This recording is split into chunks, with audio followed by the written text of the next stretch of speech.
Claro, mérito meu também, que depois corri atrás, mas foi ali o empurrãozinho que me fez caminhar. E dá, gente. Agora sim, procurar no lugar certo, porque procurar em lugar errado vai encontrar coisa O errada. sentimento é de realização e de muita felicidade por ter dado esse voto de confiança. Dê você também esse voto de confiança, eu tenho certeza que você não vai se arrepender e a sua aprovação vai vir, assim como a minha veio. E agora, com os recém-cumpridos 22 anos, consegui ser aprovado na Polícia Rodoviária Federal. Só tenho a agradecer a toda a equipe do Objetivo. Com certeza que se você não tiver um caminho certo para seguir, você fica meio perdido. Eu não tinha nenhuma experiência sobre concurso público a respeito. Eu não sabia realmente, assim, de basicamente nada. E o Objetivo me deu esse direcionamento. O senhor me apresentou o guia de consulta rápida, que, cara, aquilo foi genial. Hoje em dia eu só estudo com guia de consulta rápida. Comecei do zero, pô. Eu comecei a estudar português sem saber o que era um verbo, sabia o que era pronome, não sabia o que era preposição, não sabia nada disso. Hoje eu sei as preposições decoradas, pô. Claro, mérito meu também, que depois corri atrás, mas foi ali o empurrãozinho que me fez caminhar. E dá, gente. Agora sim, procurar no lugar certo, porque procurar em lugar errado vai encontrar coisa errada. O sentimento é de realização e de muita felicidade por ter dado esse voto de confiança. Dê você também esse voto de confiança, eu tenho certeza que você não vai se arrepender e a sua aprovação vai vir, assim como a minha veio. E agora, com os recém-cumpridos 22 anos, consegui ser aprovado na Polícia Rodoviária Federal. Só tenho a agradecer a toda a equipe do Objetivo. Com certeza que se você não tiver um caminho certo para seguir, você fica meio perdido. Eu não tinha nenhuma experiência sobre concurso público a respeito. Eu não sabia realmente, assim, de basicamente nada. E o Objetivo me deu esse direcionamento. O senhor me apresentou o guia de consulta rápida, que, cara, aquilo foi genial. Hoje em dia eu só estudo com guia de consulta rápida. Comecei do zero, pô. Eu comecei a estudar português sem saber o que era um verbo, não sabia o que era pronome, não sabia o que era preposição, não sabia nada disso. Hoje eu sei as preposições decoradas, pô. Chegou a hora, minha tribo, minha tropa. Vamos agora ir para o que interessa. Vamos colocar a mão na massa. Vamos adentrar ao universo da microestrutura de cada um dos parágrafos. Até agora você já viu diversas informações importantíssimas, já aprendeu conceitos essenciais, que fazem parte ali do universo da redação, você já aprendeu sobre coesão, você já aprendeu sobre possibilidades de recortes temáticos, já aprendeu um monte de coisa. E agora a gente vai, como dizemos aqui no Nordeste, igual o véi comendo papa quente, só pela beirada, tá certo? E vamos entender como é que funciona, como é o mecanismo de funcionamento de cada um dos parágrafos da redação. Sabe por que que muita gente afirma não saber escrever redação? Porque elas não se debruçaram, porque alguém não teve a disposição de ensiná-las como funciona por dentro um parágrafo. O que que precisa ter em cada linha do parágrafo. E é isso que a gente vai fazer. Nós já conhecemos a macroestrutura da redação, né? O que que é preciso ter na redação de forma macro, e agora a gente vai fazer uma viagem microscópica por dentro desses parágrafos. Então, nós vamos agora entender a microestrutura da introdução, do parágrafo de introdução. E cada parágrafo, introdução, desenvolvimento e conclusão, vai ter duas partes, certo? Cada microestrutura. A gente vai ver primeiro as funções, os elementos obrigatórios de cada um dos 3 parágrafos, introdução, desenvolvimento e conclusão, e depois a gente vai para a parte prática mesmo. Nós vamos construir parágrafos. Você vai saber ali, colocando a mão na massa, acompanhando aqui comigo, o que que tem em cada linha, o que que deve ter em cada frasezinha de cada parágrafo. Beleza? Então, é nossa aula aqui, ó, microestrutura da introdução, parte 1, função e elementos obrigatórios. Você vai saber tudo que tem que ter numa introdução de excelência, tá bom? Então, qual é a função da introdução na redação de concurso? Essa introdução, esse parágrafo, eu considero assim, eu sou conquistada por uma introdução. Se a introdução não estiver boa, eu estou falando aqui com uma perspectiva de uma corretora. Eu já corrigi mais de 40.000 redações, para você ter uma ideia de todas as naturezas, concurso, vestibular, de escola, de tudo. Então, se a introdução é boa, a minha perspectiva já muda, tá? Porque tem esse fator ainda subjetivo. Se o corretor, ele se apraz, ele curte o seu texto, sua nota tende a subir, tá? Isso pode ser bom ou não. Olha aí, então a introdução, ela deve contextualizar o tema. Ela vai meio que introduzir o corretor ali no universo daquele tema. Ela vai delimitar o recorte também, desafios, consequências, se for uma pergunta, por exemplo. Ela vai apresentar o seu posicionamento, claro. O que que é o posicionamento? Você já aprendeu, a sua tese. E ela também vai indicar o caminho argumentativo, porque ela vai apresentar o quê pra gente? Ela vai apresentar os seus argumentos. Aqui na introdução, eu já vejo uma promessa. Essa promessa, né, aqui, essa promessa que você coloca aqui na introdução é o seu projeto de texto. Então, aqui na introdução, você já me diz tudo o que vai fazer. E o corretor adora ver que tá tudo ali, bonitinho, organizado. A partir disso, ele só vai conferir em seguida se você cumpre o que prometeu, certo? E uma coisa muito importante também, já na introdução, você deve mencionar palavras-chave do campo semântico do tema. Lembra que a gente viu, a gente dissecou recortes temáticos aqui, a gente procurou sinônimos. Então, você precisa mencionar. Hã, se o corretor ele não soubesse qual o tema sobre o qual você escreveu, se ele não tivesse ideia, ao ler a sua introdução, ele já deve saber do que se trata. Então, se for desafios para a reprodução da foca albina da Patagônia, tudo isso aqui tem que estar muito claro na introdução já, para ele entender. Desafios, foca, não é qualquer foca, é foca albina, não é qualquer foca albina, é foca albina da Patagônia, tá certo? E quais são os desafios? Para a reprodução. Certinho?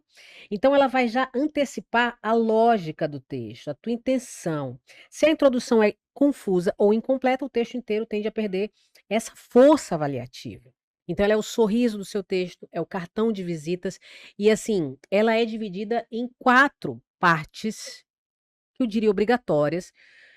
Não é a única forma, mas é uma forma simples. Então, você deve se sentir confortável e confiante ao iniciar uma introdução. Muitas pessoas travam na introdução. Não sei se é esse o seu caso, mas muitas pessoas travam já na introdução, porque querem muitas vezes impressionar o corretor. Ah, se eu trouxer esse repertório aqui, muitas pessoas vão trazer também. Só que o corretor, ele não quer ser conquistado, ele não quer casar contigo. Ele quer ir para a próxima correção e que a sua seja boa, tá certo? Então, vamos para frente. Olha só os elementos obrigatórios de uma introdução estratégica. Olha só, primeira coisa, um repertório contextualizador. Esse repertório deve dialogar diretamente com o tema. Ele é a referência que introduz o tema e a discussão. Então, esse repertório aqui, que é uma informação, é uma área do conhecimento que você vai trazer, que pode ser um conceito teórico, um fato histórico, um marco legal, um pensamento filosófico, uma situação concreta ou uma afirmação direta. Isso aqui tem que conversar com o tema, tá certo? Se é sobre segurança, isso aqui já deve gerar a segurança. E aí a função disso, né, é contextualizar o problema, situar o corretor. Um exemplo aqui. A Constituição Federal de 88 estabelece a educação como direito de todos e dever do Estado.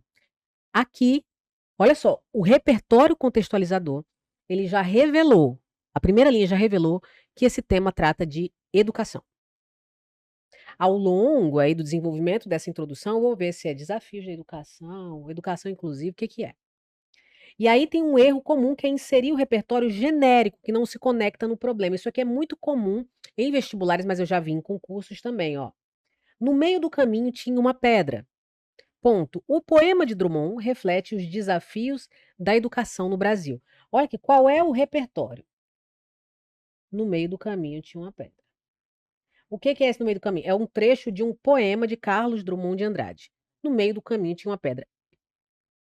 Em que momento você vê uma conexão clara com educação? Não há uma conexão. Então, ele já serviu muito, por muito tempo, como estratégia para introdução, para fundamentação de argumentos e tal, mas agora não, por ser genérico demais, tá bom? É como se a pedra aqui no caminho da pessoa fosse um desafio, né, uma pedra no caminho, mas não. Então busca a Constituição Federal, educação, Constituição Federal, Lei de Diretrizes e Bases da Educação, Base Nacional Comum Curricular, todos os pensadores, tudo que diz respeito a isso, tá certo? Então, o primeiro elemento obrigatório da sua introdução perfeita é esse aqui, ó. Repertório contextualizador totalmente conectado, ancorado ao tema. E aí, o segundo elemento obrigatório é uma tese problematizada. Como você já trouxe o repertório contextualizador, isso aqui já vai facilitar esse segundo elemento obrigatório aqui. A tese, ela vai surgir a partir do repertório, tá? Essa estratégia que eu estou ensinando aqui para vocês, ela é muito interessante por causa disso. Quando você traz, porque tem gente que não traz o repertório, traz só uma afirmação. Então, você pode fazer isso também. Mas é muito mais interessante quando você traz um repertório, porque esse repertório ele já abre uma brecha para você inserir a sua tese. A sua tese ela já vem problematizada. Lembra que é preciso problematizar o tema? Se ele vier, por exemplo, a importância da educação, não é que a gente tem que ficar falando sobre a importância da educação, não. Embora a educação seja importante, porque ela não é valorizada no país. A gente tem que problematizar. Então, essa tese problematizada a partir do repertório, ela pode ocorrer de duas formas: a tese por contraste e a tese por convergência, certo? Quando a gente tem a tese por contraste, ela vai apresentar uma tensão entre o ideal, que é o repertório, e a realidade, a expectativa e realidade. Há um contraste entre a norma e a realidade. Geralmente isso vai acontecer com textos legais, com a Constituição Federal, com leis, tá certo? Olha só um exemplo. Embora a Constituição assegure tal direito, a persistente desigualdade educacional revela entraves estruturais ainda não superados. A Constituição Federal garante direito à educação de qualidade a todos. Embora a Constituição assegure tal direito, direito à educação, a persistente desigualdade educacional revela entraves estruturais ainda não superados. O que é isso aqui? É a sua tese de contraste. O repertório garante isso, mas quando a gente vai ver a realidade, é o oposto. Então é uma tese que contrasta com o que o repertório trouxe, certo? E temos também a tese por convergência, que é uma tese, quando isso acontece, o repertório confirma ou reforça a problemática. Há alinhamento entre o repertório e a tese. A mesma coisa que acontece no repertório, acontece na realidade. Olha aqui. Tal cenário confirma que a desigualdade de acesso à tecnologia constitui o obstáculo central à inclusão digital no país. Então, ó, tal cenário confirma. Então, isso aqui é uma convergência. Ou então, semelhantemente, na realidade nacional, acontece a mesma coisa. Basicamente é isso. Tá bom? Eu gosto muito da tese de contraste, porque eu não quero perder tempo. A tese por convergência também é maravilhosa, não tem assim uma hierarquia. Eu, por conveniência, vou muito para a tese de contraste, porque é mais simples. É mais simples você usar a Constituição, é mais simples você contrastar a Constituição com a realidade, certo? Então já vimos repertório contextualizador e tese problematizada. Qual é o próximo elemento obrigatório de uma introdução perfeita? A apresentação dos dois argumentos. Isso aqui, ó, é a terceira frase da sua introdução, ó. A introdução deve antecipar os dois fundamentos que serão desenvolvidos. Aqui é uma sugestão. Isso ocorre em razão de X e Y. E aí, essa antecipação, o que ela faz? Ela organiza a macroestrutura, a microestrutura, na verdade, né? A microestrutura. Ela garante a progressão, ela evita uma repetição futura e demonstra o seu planejamento. O corretor ali, ele já encontrou um repertório contextualizado que remete diretamente ao núcleo temático. Ele já encontrou uma tese muito clara e problematizada e agora você vai entregar os dois argumentos. O seu projeto de texto está ali, ó. Então, ele está amando essa situação. Então, a gente já tem repertório contextualizador, a gente tem a tese problematizada por contraste ou por convergência, a apresentação dos dois argumentos, a gente vai ver já já tudo isso na prática, na próxima aula da microestrutura do parágrafo de introdução. E aí, o quarto elemento, ele é obrigatório em algumas situações e em outras não. Mas eu gosto sempre de usar, porque aí eu acostumo. Mas se for uma redação, por exemplo, um concurso que exija no máximo 20 linhas, você pode abrir mão, se não for obrigatório, tá certo? O que é esse quarto elemento obrigatório? É a antecipação interventiva. é basicamente você antecipar uma intervenção, uma solução. Ó, com essa situação, alguma coisa tem que ser feita. Certo? Então, repertório contextualizador, tese problematizada, você trouxe problema, os 2 argumentos, aí você fala em seguida, ó, alguma coisa tem que ser feita para reverter esses problemas. Certo?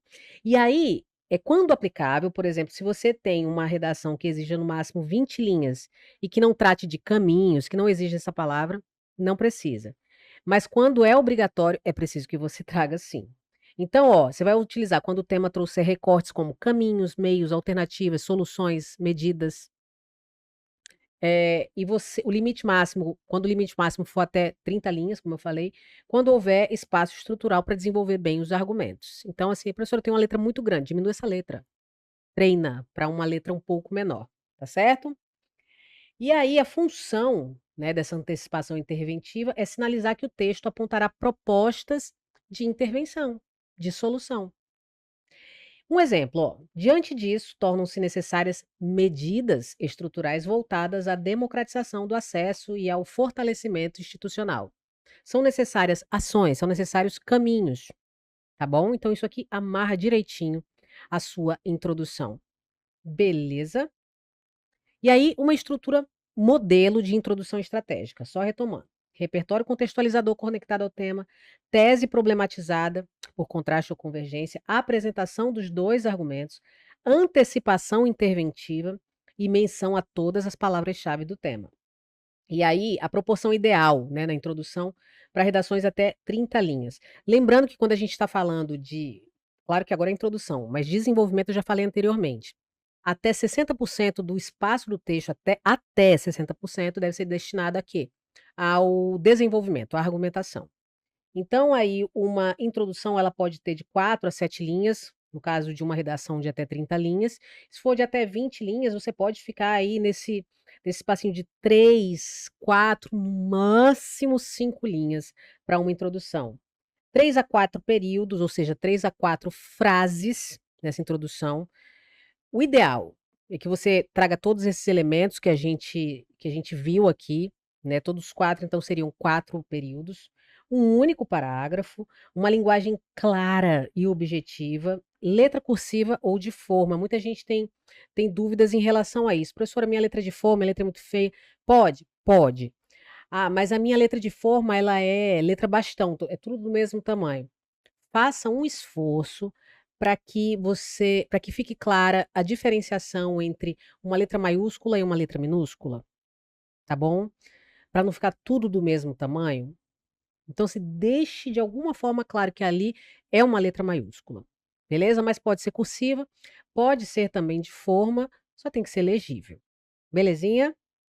Então, é isso. Você conheceu a parte 1 da microestrutura do parágrafo de introdução, você viu todos os elementos obrigatórios, você viu a função do parágrafo de introdução. Ele não é só para abrir o seu texto, ele serve para contextualizar o tema, para apresentar o projeto de texto para o corretor e para demonstrar que você tem ali um projeto de texto, um planejamento textual estratégico, tá certo?